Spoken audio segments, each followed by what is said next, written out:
সংগ্রামী আমির, ভাষা সৈনিক, কেয়ারটেকার সরকার ফর্মুলার রূপকার, বিশ্বের শত কোটি নির্যাতিত নিপীড়িত মজলুম মানুষের নয়নমণি, নন্দিত জননেতা অধ্যাপক গোলাম আজম, অধ্যাপক গোলাম আজম।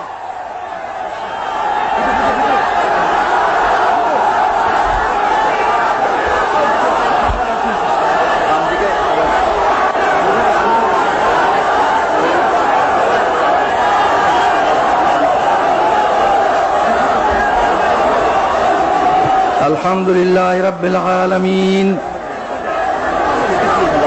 আলহামদুলিল্লাহ রাব্বিল আলামিন, ওয়াসসালাতু ওয়াসসালামু আলা সাইয়্যিদিল মুরসালিন ওয়া আলা আলিহি ওয়া আসহাবিহি আজমাইন। এই শুকরিয়া দিবস উপলক্ষে আয়োজিত এই মহাসমাবেশের সভাপতি, ইসলামী আন্দোলনের নেতৃবৃন্দ, আর আমার প্রিয় সংগ্রামী দেশবাসী, আসসালামু আলাইকুম ওয়া রাহমাতুল্লাহ।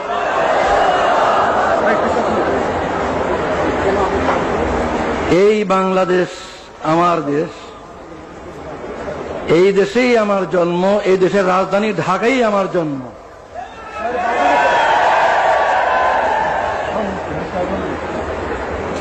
জন্মগত নাগরিকত্ব আল্লাহর দান।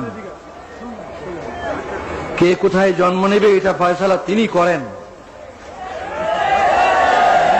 এই জন্মসূত্রে নাগরিকত্ব কেড়ে নেওয়ার কোনো অধিকার নেই। তবু কেড়ে নেওয়া হয়েছিল। আজ আমার কোনো দুঃখ নাই, আমার কোনো দুঃখ নাই। আল্লাহ তাআলা সম্মানের সঙ্গে আমার দেশের সর্বোচ্চ আদালতের মাধ্যমে আমার নাগরিকত্ব ফিরিয়ে দিয়েছেন, আলহামদুলিল্লাহ। নাগরিকত্ব হচ্ছে সকল অধিকারের ভিত্তি। যদি নাগরিকত্বই স্বীকৃতি না হয় তাহলে আর কোনো অধিকারই স্বীকৃত হয় না। যেহেতু সরকার আমার নাগরিকত্ব স্বীকার করেনি এতদিন পর্যন্ত, এই কারণে রাজনৈতিক অধিকারও আমার ছিল না। সরকারের নিকট রাজনৈতিক অধিকার স্বীকৃত ছিল না, আর বাকি অধিকার তো প্রশ্নই ওঠে না।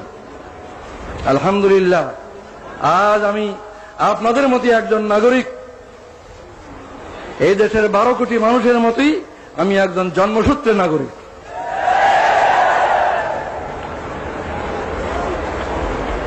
আজ 23 বছর পর আমার প্রিয় দেশবাসীর সামনে হাজির হওয়ার আমার সৌভাগ্য হল।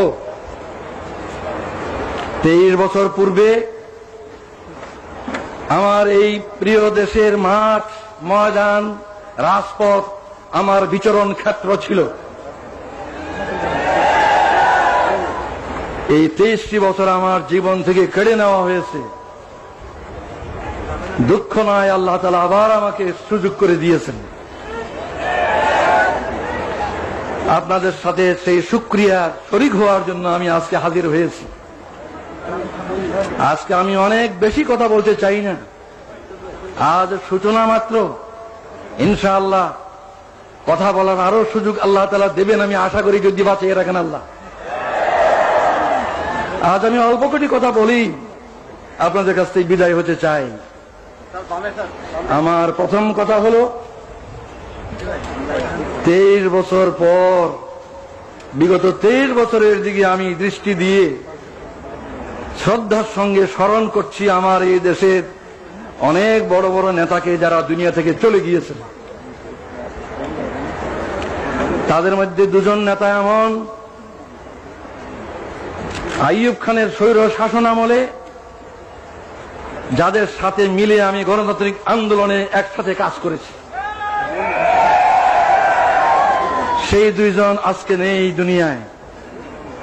তারা হলেন মৌলানা আব্দুল হামিদ খান ভাসানী এবং শেখ মুজিবুর রহমান। এরপর আমি স্মরণ করি আরো দুজনকে, এই দেশে গণতন্ত্র পুনর্বহালের জন্য যাদের অবদান অস্বীকার করার সাধ্য কারো নেই, সেই দুইজনও দুনিয়ায় নেই আজ। একজন জেনারেল আতাউল গনি উসমানী, আর একজন জেনারেল পরবর্তীকালে প্রেসিডেন্ট জিয়াউর রহমান। শ্রদ্ধার সঙ্গে তাদের স্মরণ করি। আরো স্মরণ করি কয়েকজনকে যারা এদেশে আল্লাহর দ্বীন, আল্লাহর কালিমার ঝান্ডাকে সমুন্নত করার জন্য আজীবন চেষ্টা করে গেছেন। তাদের অবদানকে আমি স্মরণ করি। তারা হলেন মৌলানা আতহার আলী, মৌলানা মোহাম্মদ আব্দুর রহিম,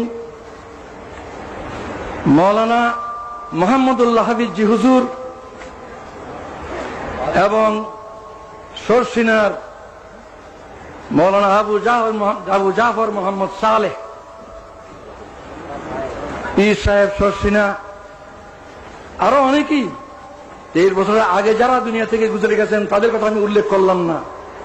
এই 23 বছরে যাদেরকে হারিয়েছি তাদের কথা স্মরণ করে, শ্রদ্ধার সঙ্গে স্মরণ করে আমি আমার এই দ্বিতীয় কথা শেষ করলাম। এরপর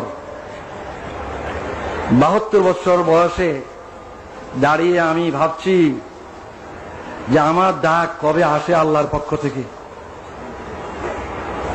তিনি কতদিন দুনিয়াতে আমাকে কাজ করার সুযোগ দেবেন তিনি জানেন। আমার কোনো ব্যক্তিগত উচ্চাকাঙ্ক্ষা নাই। আমি নিজে দেশের বড় কিছু হব, দেশের কোনো কর্তা হব, এই ধরনের কোনো কামনা আমার নাই। কিন্তু একটি কামনাই আমাকে অস্থির করে যে দুনিয়া থেকে যখন বিদায় নেব তখন আমার এই দেশবাসীর 12 কোটি মানুষকে কি অবস্থায় আমি রেখে যাব। তাদেরকে সুখী নিরাপত্তাবোধ নিয়ে বেঁচে থাকার মতো অবস্থায় রেখে যেতে পারবো কিনা, এটা আমার সবচেয়ে বড় চিন্তা। ক্ষুধা তৃষ্ণা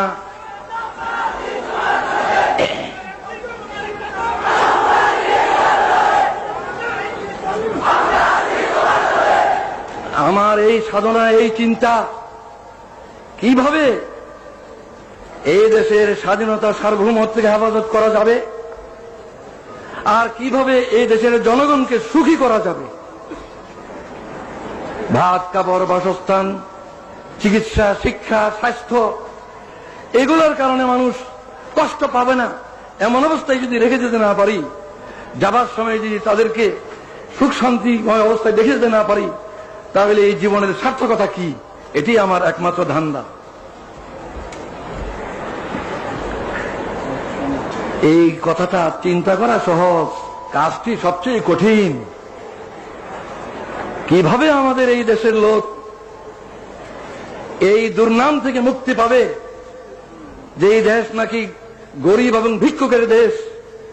সারা দুনিয়ায় এই বদনামের বোঝা আমরা বয়ে বেড়াচ্ছি। এই দেশের লোকের উন্নতি হোক, এই দেশের লোকের এই বদনাম ঘুচুক, এটি আমার সবচেয়ে বড় সাধনা, সবচেয়ে বড় কামনা। এই বিরাট কাজটি এমনি এমনি হবে না, কোন এক দলের পক্ষে সম্ভব হবে না, কোন দলীয় সরকার একলা পারবে না, অনেক সমস্যা। তাই আমি মনে করি যে এই বিরাট কাজটি করা তখনই সম্ভব হবে যদি আমরা রাজনৈতিক ভেদাভেদ, বিদ্বেষ, হিংসা, সন্ত্রাসী রাজনীতি এবং এজিটেশনাল পলিটিক্স, উত্তেজনাপূর্ণ রাজনীতি ইত্যাদি ক্ষান্ত করে সুস্থ রাজনীতি আমরা সবাই করতে রাজি হই। আমি মনে করি যে দেশ গড়ার চিন্তা ভাবনা যাদের আছে তারাই রাজনীতি করেন, আর রাজনীতির ময়দানে যারা নেতৃত্ব দিচ্ছেন তাদের চেষ্টা সাধনের উপরই এই জনগণের ঐক্য নির্ভর করে। জনগণের মধ্যে বিভেদ সৃষ্টি করে কোন নেতৃত্ব সফল হবে না। জনগণের মধ্যে ঐক্য সৃষ্টি করেই সত্যিকার ভাবে দেশের কল্যাণ করা সম্ভব। এই ঐক্যের জন্য আসুন আমরা সকলে চেষ্টা করি। অতীতের বহু উত্থান পতন হয়েছে, রাজনীতির অঙ্গনে বহুত উত্থান পতন হয়েছে। আসুন আমরা ওইসব অতীতের দুঃখের কথাগুলি ভুলে যাই। আমরা যারা রাজনীতি ময়দানে আছি, আসুন একসাথে বসি, ভাব বিনিময় করি। দেশের সমস্যা অজানা নয়, সবারই কাছে আমাদের জানা। আসল কথা সমাধানের পথ কি, কিভাবে সমাধান করব, এই সমাধানের জন্য আসুন একসাথে বসি, একসাথে চিন্তা করি, মতের বিনিময় করি। আমরা ঐক্যবদ্ধভাবে চেষ্টা করা ছাড়া এই বিরাট কাজ কিছুটি সম্ভব নয় বলে আমি বিশ্বাস করি। আমি দেশবাসীর সকলের কাছে এই কামনা করি যে আপনারাও দোয়া করেন। আমি এই চেষ্টাই করতে চাই, প্রতিটি রাজনৈতিক নেতার দুয়ারে দুয়ারে আমি যেতে চাই, প্রতি নেতার কাছে আমি ধর্ম দিতে চাই। আসুন আমরা দেশকে গড়ি একসাথে মিলে। এই ঐক্য ছাড়া এই দলীয় কর্তৃত্ব, নেতৃত্ব, এগুলি নিয়ে আমরা ঝগড়া করতে পারবো, কিন্তু দেশ গড়তে পারবো না। এগুলি নিয়ে আমরা মারামারি কাটাকাটি করতে পারবো, কিন্তু জনগণকে সুখ শান্তি দিতে পারবো না। আমি আর বেশি কথা বলতে চাই না। এখানে একটা গুরুত্বপূর্ণ কথা আমি বলতে চাই, সেটা হচ্ছে রাজনীতির ময়দানে যারা কাজ করেন, বিভিন্ন দলের মধ্যে মতের পার্থক্য থাকা খুবই স্বাভাবিক, এবং এই পার্থক্যের কারণে রাজনৈতিক সিদ্ধান্ত ভিন্ন ভিন্ন হয়। বিভিন্ন দলের বিভিন্ন রকম রাজনৈতিক সিদ্ধান্ত হয়, এবং এক দলের সিদ্ধান্ত আরেক দলের নিকট গ্রহণযোগ্য হয় না। এটা হয়েই থাকে, এটা স্বাভাবিক। এই কারণে আমাদের মধ্যে যে দূরত্ব পারস্পরিক, এই দূরত্ব দূর করতে হবে। আর দূর করার পথ এটাই যে অতীতকে ভুলে যাওয়া। আমার বিরুদ্ধে যারা ব্যাপক অপপ্রচার করেছেন বহু বছর থেকে, আমি তাদের অপপ্রচারকে কিছুই মনে করি না। তাদের বিরুদ্ধে আমার কোনো বিদ্বেষ নাই, আমি তাদের বিরুদ্ধে কোনো অভিযোগ করব না। তাদেরকে আমি অনুরোধ করব, আসুন আমরা একসাথে মিলে দেশ গড়ার চেষ্টা করি। আমারও যদি কোনো ভুল হয়ে থাকে, ইচ্ছাকৃতভাবে দেশের এবং জনগণের ক্ষতির কোনো চেষ্টা আল্লাহর রহমতে আমি কোনোদিন করিনি। যা ভালো বুঝেছি দেশের জন্য, জনগণের কল্যাণের জন্য করেছি। এরপরেও মানুষের ভুল হয়, ভুল হতে পারে। কেউ আমার কোনো কাজকে ভুল মনে করতে পারেন, তার জন্য তাদেরকে আমি দোষী বলবো না। নবী ছাড়া কে দোষী নয়? দোষ কম বেশি সবারই আছে। তাই যারা আমার কোনো কাজকে ভুল মনে করেছেন, আমার কোনো কাজে অসন্তুষ্ট হয়েছেন, আমার কোনো কাজে ব্যথিত হয়েছেন, দুঃখ পেয়েছেন, আমি তাদের সবার কাছে জানাচ্ছি, আপনাদের এই বেদনার সঙ্গে আমি শরীক, আমিও দুঃখিত। আমি আল্লাহর কাছে দোয়া করি যাতে আমি বাকি জীবন যা কিছু করি কারো মনে দুঃখ না দিই, কারো মনে দুঃখ না আসে এমন ভাবে যেন আমি কাজ করতে পারি। আপনারাও এই দোয়া করুন। সর্বশেষে যে ঐক্যের কথা আমি আজ বলছি, এই ঐক্যের তো ভিত্তি চাই। ঐক্যের কথা সকলেই বলেন, অনেকেই বলেন, কিন্তু ঐক্যের মধ্যে ভিত্তি প্রয়োজন। বিনা ভিত্তিতে ঐক্য কিছুতে পেরে দাঁড়াবে। আমার দৃষ্টিতে ঐক্যের ভিত্তি দুটো, একটা রাজনৈতিক ঐক্য আর একটা আদর্শিক ঐক্য। রাজনৈতিক ঐক্য, আদর্শিক ঐক্য, এই দুটো ঐক্যের ভিত্তিতে আমরা এই দেশের 12 কোটি মানুষকে ঐক্যবদ্ধ করতে পারি। রাজনৈতিক ঐক্য মানে হচ্ছে এই বাংলাদেশের যে সীমানা, এই সীমানার ভিতরে যে বাংলাদেশ, এই বাংলাদেশের স্বাধীনতা, সার্বভৌমত্বকে হেফাজত করতে হবে। অত্যন্ত বেদনার সঙ্গে লক্ষ্য করছি, বিদেশ থেকে এসে কিছু লোক আমাদের দেশে এই কথা বলার সাহস পায় যে 47-এর সীমানা উঠিয়ে দিতে হবে। 47 সীমানা উঠে দিলে বাংলাদেশ কোথায় থাকবে? 47 ভারত ভাগ করে যে সীমানা ঠিক করা হয়েছিল, সেই সীমানায় কি বাংলাদেশের সীমানা নয়? 71 কি সেই সীমানার ভিতরে স্বাধীন বাংলাদেশ কায়েম হয়নি? এই সীমানার হেফাজত করা হলো রাজনৈতিক ঐক্যের পয়লা ভিত্তি, রাজনৈতিক ঐক্যের ভিত্তি। এটাই যারা এই সীমানা তুলে দিতে চায় তারা এদেশের স্বাধীনতার রক্ষক হতে পারে না। যারা এই সীমানা তুলে দিতে চায় তারা এদেশের স্বাধীনতার সার্বভৌমত্বে বিশ্বাস করে না।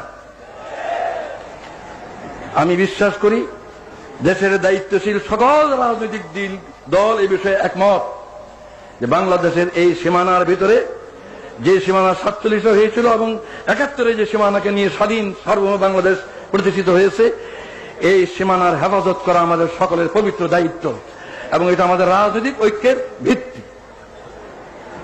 কিন্তু রাজনৈতিক ঐক্য কি যথেষ্ট?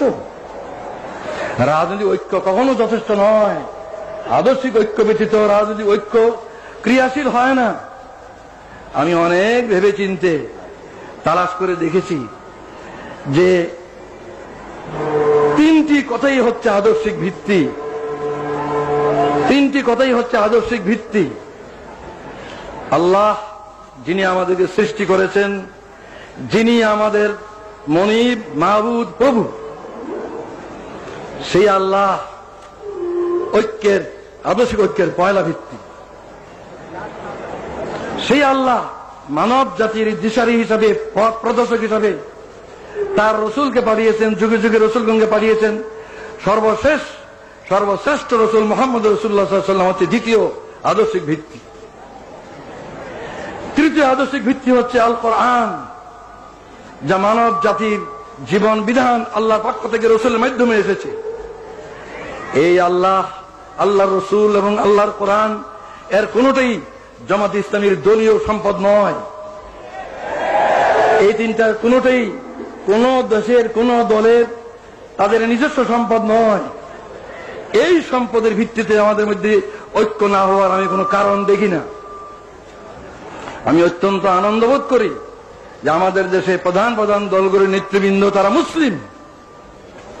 আমাদের দেশের প্রধান প্রধান দলগুলির নেতৃবৃন্দ মুসলিম। তারা নামাজ পড়েন, হজ করেন, কোরআনকে তারা অস্বীকার করতে পারেন না। নামাজ, রোজা, হজ এগুলি কোরআনই আছে, তারা এগুলি করেন। সুতরাং আমি কি করে মনে করবো তারা কোরআনকে পছন্দ করেন না? নিশ্চয়ই তারা কোরআনকে বিশ্বাস করেন। তাই আমি এই আকুল আবেদন জানাই, রাজনৈতিক ঐক্যের ভিত্তি বাংলাদেশের সার্বভৌমত্ব এবং স্বাধীনতাকে রক্ষা, আর আদর্শিক ভিত্তি হচ্ছে আল্লাহর প্রতি দৃঢ় বিশ্বাস এবং আস্থা, যেটা আমাদের বাংলাদেশের শাসনতন্ত্রে আছে। দ্বিতীয় মুহাম্মদ রাসূলুল্লাহ সাল্লাল্লাহু আলাইহি ওয়াসাল্লামের নেতৃত্ব, তৃতীয় কোরআনের বিধান। এই ঐক্যের ভিত্তিকে যদি আমরা গ্রহণ করি, কাল থেকে আমরা দেশ গড়ার কাজ শুরু করতে পারি। আমি বিদায়ের আগে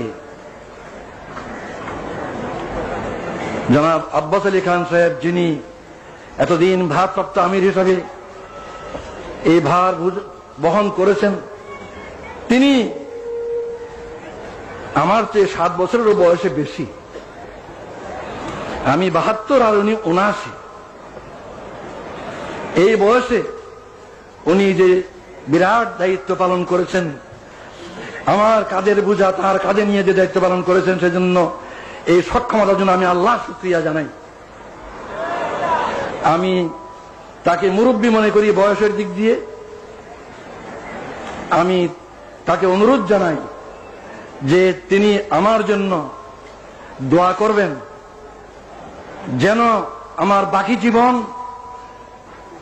এই দেশের কল্যাণের জন্য, এই দেশের জনগণের সমৃদ্ধি উন্নতির জন্য, সুখ শান্তির জন্য ঠিক মতো কাজ করতে পারি। আর জাতীয় ঐক্য সৃষ্টির জন্য যে আমি নিয়ত করেছি, সেই নিয়ত যেন আল্লাহ তাআলা আমার পুরা করেন, এই দোয়া করার